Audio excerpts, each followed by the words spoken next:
Good evening. My name is Leon Thomas. Welcome to the second edition of the new Bizz Buzz show, where we give new business owners an opportunity to tell us about the buzz on their business. Here we go.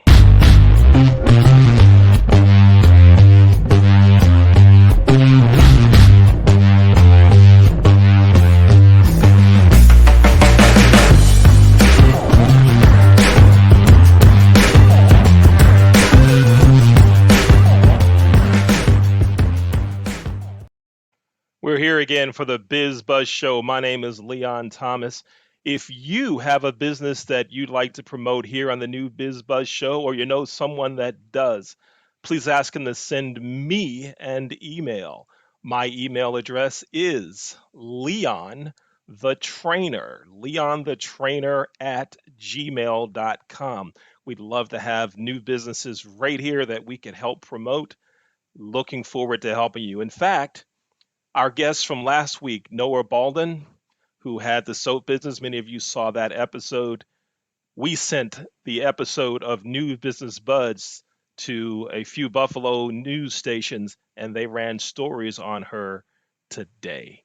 The new Biz Buzz Show, it helps promote your business. Today, we have a new up and coming editor and writer. His name is Joel Thomas. Joel's joining us right now. Hi, Joel. How are you? Hey, Leon, I'm doing well. Thanks for having me on. My pleasure. It's good to have you here. And interviewing Joel tonight will be my co-host, Brooke Young. Brooke, good evening. How you doing? I'm good. How are you? Good. You guys go ahead and take it away. Yeah, so firstly, I just want to know, can you give me, and I know it's very difficult to condense it down, can you just give me a brief 30-second introduction of who you are and just kind of your whole vibe in this world? All right. Well, my name is Joel Thomas. Professionally, I'm a writer and an editor. I'm the best one on this side of the Nile, east or west, pick a direction and it'll be true. What I'm trying to do is just help people express what they're good at and what they're passionate about through writing. Not a lot of people are good writers. I can help them become better writers. And if they want an editor, I'm the guy they're looking for as well. And so I can attest that writing is a little bit of a strong suit of mine, but I could definitely improve in a lot of different ways with writing. And I think what so many people struggle with about writing is that they use too many words and too many commas and just so they use so much because they're trying to do things perfectly. And that's a big downfall to many writers. So firstly, what do you think makes a good writer? I think the most important thing to be a good writer is you have to read a lot. When you read a lot and you consume various different types of literature and different genres, you start to learn what makes writing effective and what makes it clear and concise for business writing, and how to express yourself within your writing as well, and better ways to get your message across effectively. Because like you just said, everyone has a different style, everyone has a different personality, but we think that all email communication or all business communication has to sound the same. But in reality, I'm different than you and you're different than, anyone else on the street. And to get that across is really difficult. So tell me more about what you do exactly to introduce that topic to people. Excuse me, I got caught up. Well, the first thing I want to do is make sure the person knows what exactly it is that they want to write about, what they're trying to say with whatever piece it is they're writing. Once you get past the facts, then you just have to organize them into a method that'll make sense for the reader, way that flows naturally, almost conversation-like. And once you have all that set, then you can start to introduce what I call your voice into your writing. That's where you bring in your personality, different ways that you would say things that may not be 100% technically correct, but within the context of the writing, they make perfect sense. And it helps the reader get a better sense of who you are as a person. So many people too, when they have an innate born skill, they just start when they're very, very young. Was that you? That was not me. I didn't seriously get into writing until my senior year of high school. I took 2 English classes that year, a creative writing class where we did poems, short stories, creative nonfictions, and we wrote a play at the end of the year. And I was also in my Shakespearean literature class. We did a lot of his classics, Romeo and Juliet. Um,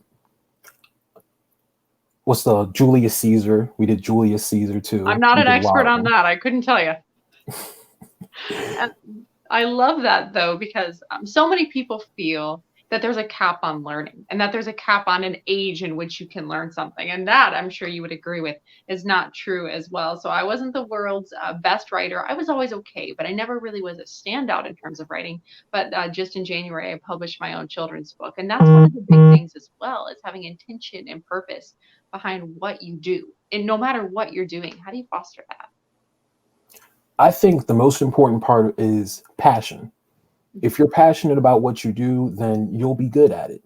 You might not be the biggest success, but you'll be happy with yourself, knowing that you're doing something with your life that puts good out into the world. And it's a service that other people will rely on you for, and you can provide that to them. Right. And so many people too have so much that they want to say. And writing is a great way to express your voice. And for me, I'm a singer. So I use singing to express my voice and my personality. But I know that everyone writes different things. What sort of things do you write? I mean, just on your own free time. On my own free time, I like to write poems. I've written a couple songs here and there. I've worked a little bit on essays and articles. I kind of dabble in all around the globe. That's important though, to be diversified. It's like our stock portfolio. We've got to be diversified so that, no matter what life throws at us, we know what we're doing. So yeah, I Absolutely. agree with that. So how did you really get started in business at such a young age? Well, my first foray into business writing was actually from my father. He says, "Hey Joel, I got this important document going out. I know you're real good at writing and reading. I need you to take a look at it for me." I said, "Okay, I'll take a look. My dad's a professional. It can't be that bad." And I went up there, I marked it up. You got to say this, you got to say that. That's really how it started, and it really just blossomed from there naturally. That's beautiful though. That's the best way to start, is really out of a genuine need and really out of a connection to, I'm going to throw it back over for a hot second. All right, you are watching the new Business Buzz show. My name is Leon Thomas, and again, if you are a new business owner or you know someone that is and you'd like to have them right here on our show, here's what you do.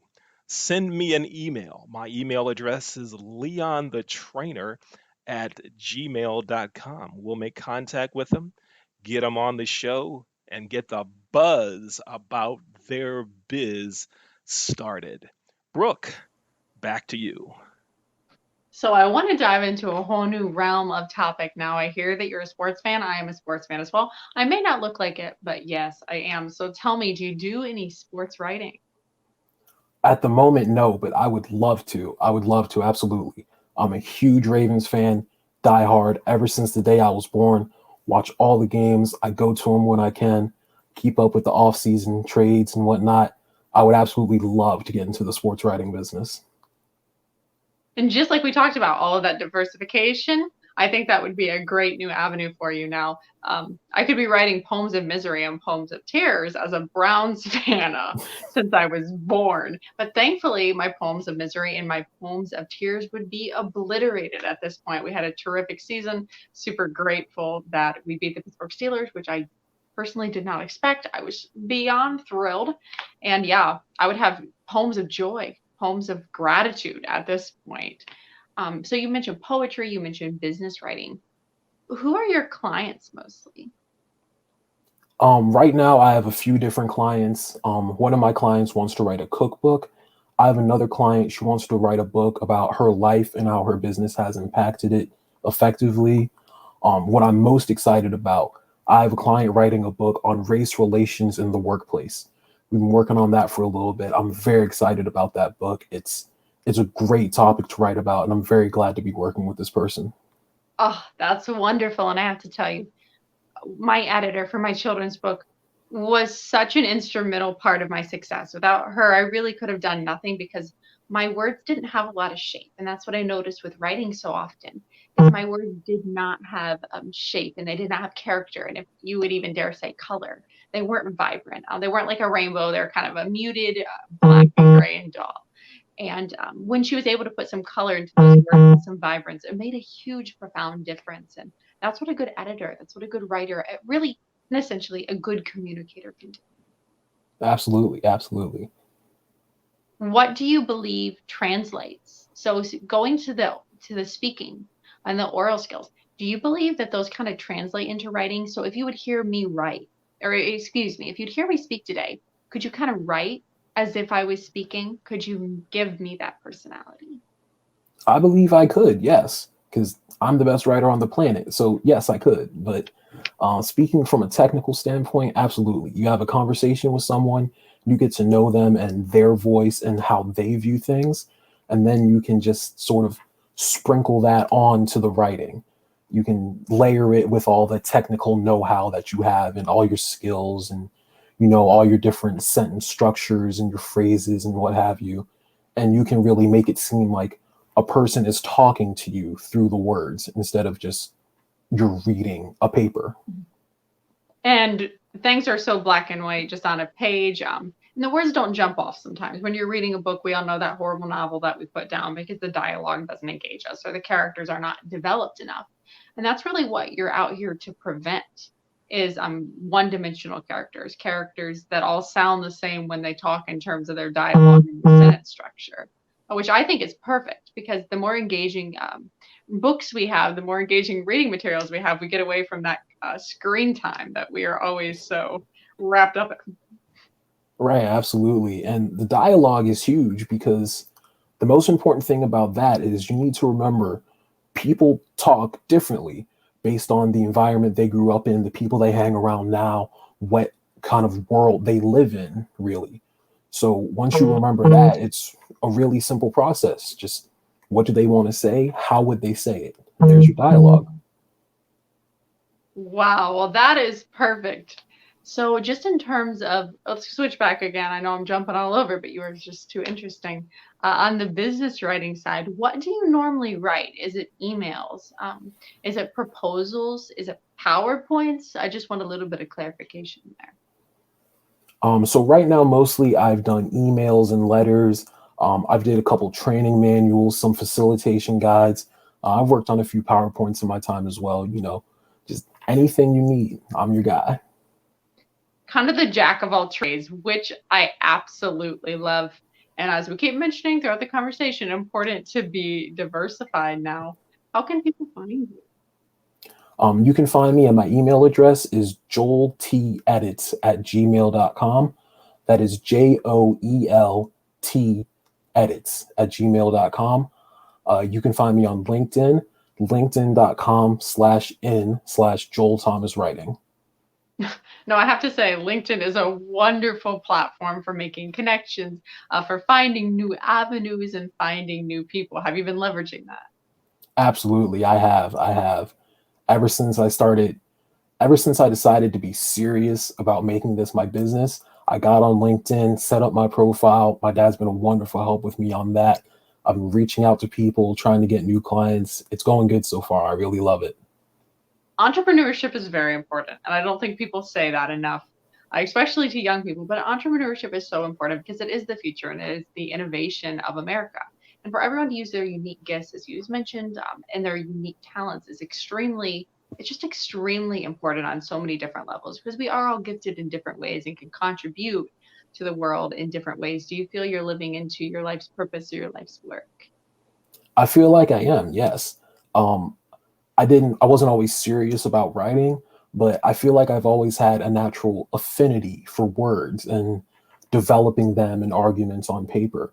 So I feel like if I can use the gifts that I have to help other people enhance their gifts, then I feel like I'll have done my job on the planet. I don't think I could word that any better. That sounds like a beautiful mission statement, a beautiful life purpose. And what business doesn't need a good mission statement? So many of us run around in loops and we're not exactly sure what we're working for. And that's what I love about this is it is so mindful.